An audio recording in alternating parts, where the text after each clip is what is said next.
So Xbox, Microsoft just announced some brand new monitors that are apparently designed for the Xbox Series X and Series S. Welcome back, my friends, to another video here on the channel. Today we're going to be going through some of these new monitors. There's actually 3 at the time of recording this. I don't know if they're going to be adding more later on. I'm sure they will and whatnot. But at the time of recording this, there is 3. Now this is this kind of new thing that I guess Microsoft, Xbox have been working on for the past 2 years, they say in a blog post. Where they've been working with licensed partners to join this whole program called Designed for Xbox. So basically, they're working closely with leading display manufacturers such as Philips, Asus, Acer, etc. And they've been working with them for the past couple of years to work on some monitors, some displays that will take full advantage of the Xbox Series X and S and HDMI 2.1. So if you know or don't know, at the moment there is no HDMI 2.1 monitors unless they have come out recently and I missed them. But there's supposed to be a bunch of monitors coming out soon and whatnot. But most monitors are HDMI 2.0. Now I'm going to link a couple different videos down in the description below where I kind of talk about all this different stuff. What's the difference between 2.0 and 2.1? I'll briefly touch on it in this video. But those videos are probably kind of better suited to explain things because I kind of went a little bit more into it specific on those topics. In this video, I want to talk about these new monitors they announced. And I want to talk about the differences between them and just my overall, I guess, thoughts. And we're just going to kind of go through them a little bit here in this video. So, real quick first is, of course, even though these are kind of designed for Xbox, as they're saying, there's no reason you can't use these screens, obviously, with the PS5. They would work just fine with the PS5 over 2.1.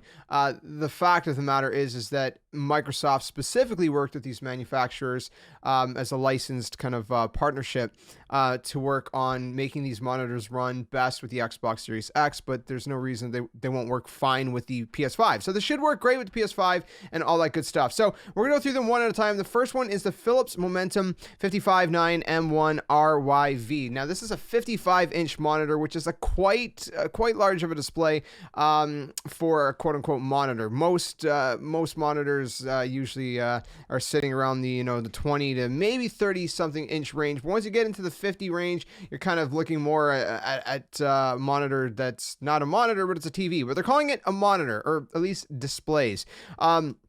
So this one here is 55 inch. It actually comes with a sound bar built in, which is very, very interesting in and of itself, which I guess is partially why they're calling this a monitor. I don't know, because, you actually have that sound bar right there built in. To me, it's still like a TV.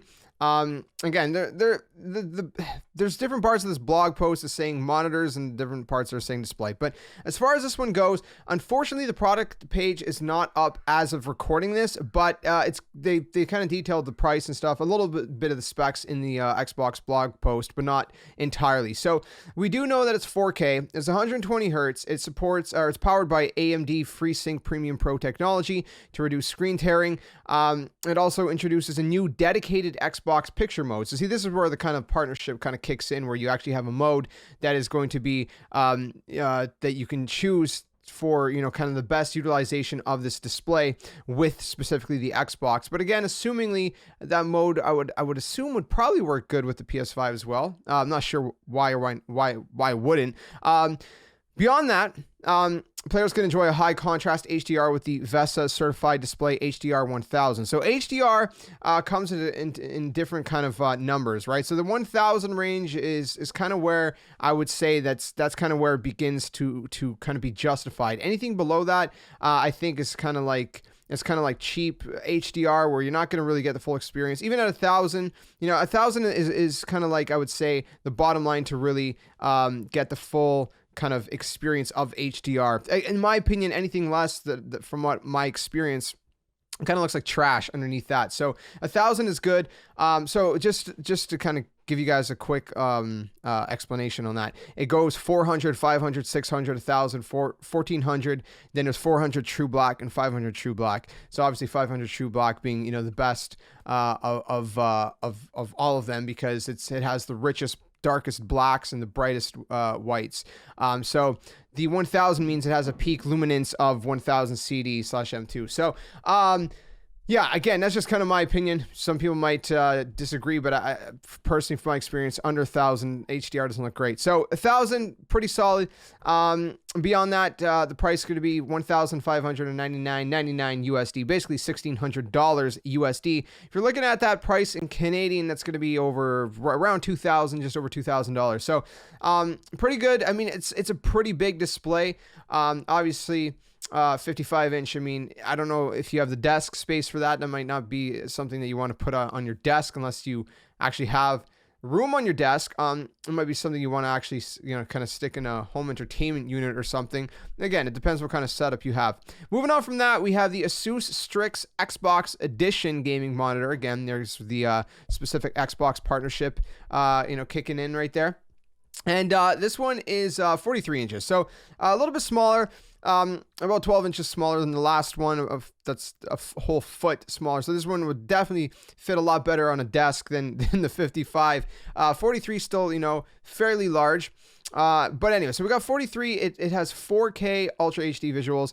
This one, it specifies that it does have a 1 millisecond response time. So we don't know the response time on the Philips. That was one of the things that I was trying to see, but the product page is not up at the time of recording this. So I'm not sure what the response time is on that one. 1 millisecond is obviously very, very good. That's ideal for gaming. The thing with response time is when you have slower response time, there's kind of you start to kind of notice a little bit of how do I explain this? This is where you just be better off checking out the videos that I link down in the description below, because it's just like way more thorough than this. I just kind of want to go over these monitors and hoping that you guys understand what most of these things mean. Again, I'll try to give quick explanations, but 1 millisecond is ideal. The lower the millisecond, the lower the response time, the more fluid the gaming experience, and whatnot. So anyways, beyond that, like I said, AMD FreeSync Premium Pro in this one as well. Which is good to hear. 4K, 120 hertz, obviously over HDMI 2.1. So here's the thing where people get confused. Now, again, I will touch on this very, very briefly because this is something that is crucial. People think that you can't do 120 hertz on HDMI 2.0. You can. You just can't do it at 4K. So that's where HDMI 2.1 comes in, is that you can do 4K and 120 hertz, whereas on an HDMI 2.0, you have to choose between which one you want. So if you want 4K, you can only do 60 hertz. Right? If you want, so if you want 120 hertz, you'd have to go down to 1440p or 1080p. So obviously, if you're on like a PS5, for example, PS5 doesn't do 1440p, so you're stuck at going to 1080p. On an Xbox Series X, thankfully, you can choose 1440p, which 1440p you can do 120 hertz on an HDMI 2.0. So if you don't care about having 4K at 120 hertz, then HDMI 2.0 is sufficient, but 2.1 also brings in, what do you call it here? I'm drawing a blank. Let me scroll up here on the article. VRR, variable refresh rate. So variable refresh rate is obviously something that will help smoothen the gaming experience as well. I don't want to go super deep into that either. Again, you can either look it up online or check out some of the videos I'm going to link down in the description below, where I talk about different things. But variable refresh rate obviously is technology that is specific to HDMI 2.1. If you don't really care about that, and you don't really care about 4K 120, if you're fine at 1440p 120, then you can get away with getting an HDMI 2.0 monitor, which is going to cost you a little bit less, and you're still going to have a great experience, which I'll quickly talk about that in a second. Anyway, so going back to this monitor, the Asus Strix. So like I said, we got 4K over 120 over HDMI 2.1. This one also has a display HDR 1000. It has a color gamut of 90% DCI P3. And I think, was that it? Yeah, we covered the response time on this one as well. I think that was pretty much it for the details on this one. What about the price? Did I mention the price? I don't think they mentioned the price. It says it will be available. Yeah, it'll be available in October, and the price may vary by region. So the price as of right now in the US is $1,400. So a little bit less than the Philips one, which the Philips one was $1,600. So about $200 less, and you're getting a monitor that's 12 inches smaller. So that's pretty much the main difference from what I see here. Again, we don't know the response time in a Philips one. Moving on from that, we're going to go to the Acer, which is the third and final one. So the Acer is called the Acer Xbox Edition Gaming Monitor XV28 2K KV. So it's a 28-inch, so it's a little bit more friendly for desk space, if you will. So this one also supports 4K to 120 because it, again, is HDMI 2.1. These are all HDMI 2.1 monitors. It also has a 1 millisecond response time, which is great. But here's the thing. Now, if you care about HDR, then I would not get this monitor because HDR, it only has HDR 400. HDR 400 is not great. To give you guys an example, the monitor I currently have is HDR 600, which is obviously a step up from the 400. And I don't even use HDR on my monitor because it's just not good at that. Like I said, 1,000 minimum, HDR 1,000 and up minimum. Otherwise, it's not very good. It doesn't look good. You know, it's just kind of, you got kind of washed out colors. It's not a good experience. So I would say if you really care about HDR, look for something with at least HDR 1000 and up. So again, if you're going to get this monitor, you know, I would not expect great HDR from it personally. I would just kind of look at this monitor as if it doesn't even have HDR, quite frankly, because it's not worth using. You could do it if you want, but I don't think it'll look very good. This one also has the AMD FreeSync Premium Pro and all that good stuff. They say it's equipped with Acer Vision Care 3.0. Which they have like kind of like this whole link about what that is, but it's basically blue shield. It's like when you have kind of like blue light, right? In blue light shielding, rather. So I guess it's easier on your eyes and whatnot. Some monitors have different kinds of technology to kind of help with the blue light, which is kind of the thing in displays and screens that strains your eyes the most. So again, it's a little safer for your eyes, basically, is the gist of it. This one is clocking in at $950 US, so a lot more affordable, especially for an HDMI 2.1 monitor. Again, if you don't care about the HDR, then this would be a great choice. If all you care about is the HDMI 2.1, being able to have the variable refresh rate, being able to have 4K at 120 and whatnot, and all the good stuff, and something that's designed to best utilize your Xbox. And again, it could work great with the PlayStation as well, I'm assuming. Then this would be a great choice. This one's going to be available this fall, so a lot of these are going to be later 2021. And again, these are USD prices, so if you're in Canada like me, 950 US is probably looking around 1,300 Canadian, roughly. Now, the monitor I got personally, which would cost you a little bit less, yet. So if you don't care about HDMI 2.1, if you don't really mind not having the variable refresh rate, if you don't mind, dumbing it down from 4K 120 to 1440 120, or maybe you don't care about 120 at all. But if you do care about 120 and you don't mind having it at least 2K instead of 4K, then you can get a monitor that's HDMI 2.0.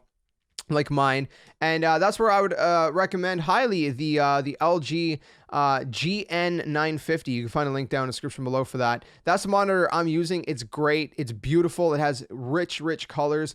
It's also 1 millisecond. It's 144 hertz. The 144 is only over DisplayPort. It's 120 up to 120 over HDMI. And again, like I said, HDMI 2.0 does support 120, just not if you want to do it in 4K. You could do it in 2K, 1440p, or 1080p, or whatever else, but you can't do it in 4K. This monitor has actually been kind of hard to find because it's been a very popular monitor, so you might have a little bit of a difficult time trying to find it. But if you are in the market for a monitor a little bit more more affordable, this one's around the $800 mark, $799.99, and I would highly recommend it. Like I said, I use it. It does have HDR 600, so I don't really use that. I don't use the HDR because, like I said, anything under 1,000 for me doesn't look good. But it's a beautiful monitor. It works really well. It has a very rich color gamut. I think it was like 99% color gamut, if I remember right. I'm trying to find exactly the specs here, but anyways, the point is it's great. I believe it's an IPS panel, and I don't know, I haven't had any complaints personally. I've had it since about October, November, and it's been treating me well. So if that's kind of an HDMI 2.0 alternative, if you guys want something a little bit cheaper, and you don't really care about the variable refresh rate, and you don't really care about the the 4K at 120. So anyways, wanted to go through that really quick. Thought that was very interesting. Let me know what you guys think in the comments below. Apologize, this video is very lengthy. I didn't actually mean to carry this on forever and ever and ever, but let me know your thoughts. Let me know if you what monitor or display you're currently using. Let me know if you guys are interested in any of these newly announced displays that are specifically made to utilize the Xbox. Again, like I said, you could use them with the PlayStation, no problem. It's just that Microsoft specifically worked with these companies to utilize them, utilize the Xbox Series X capabilities in the best way possible, and that's why there's like an Xbox game mode and whatnot. So anyways, thanks for watching. I'll see you guys soon. Stick around for more gaming content, and until the next one, game on.